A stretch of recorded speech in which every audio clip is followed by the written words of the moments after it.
body atao mbola zantsika aloha pour les mariés la vita mariage mihitsy dia mba body hoe mpivady zantsika dia body miara-mipetraka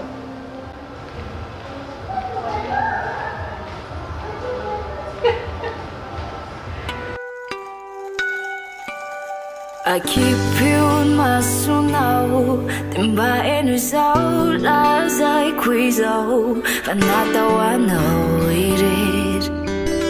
Burufu pitjafana Rael kanti anao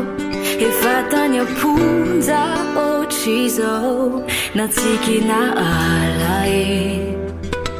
Izao tsy masaraka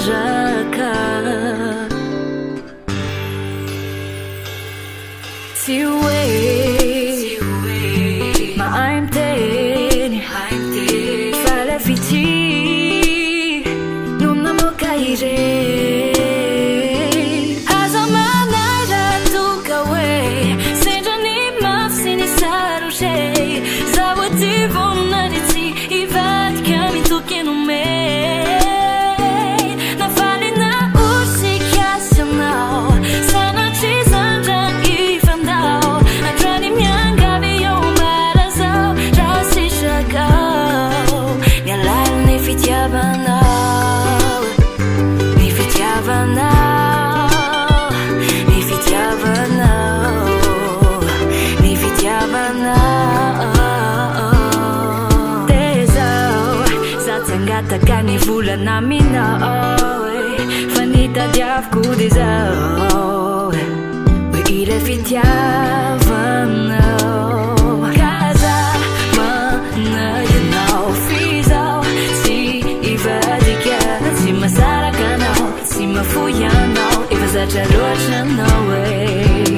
aza manay raha toka hoe sendra ny mafy sy ny sarotry zaho aty vonona ny tsy ivadika mitoky nomey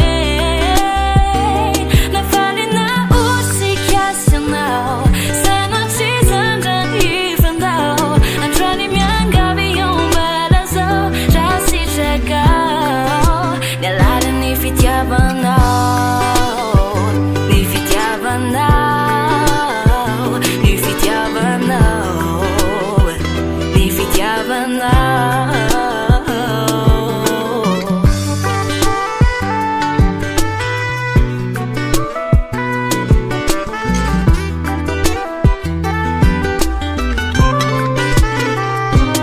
aza manay raha toka hoe zaho aty vonona ny tsy hivadika mitoky nomey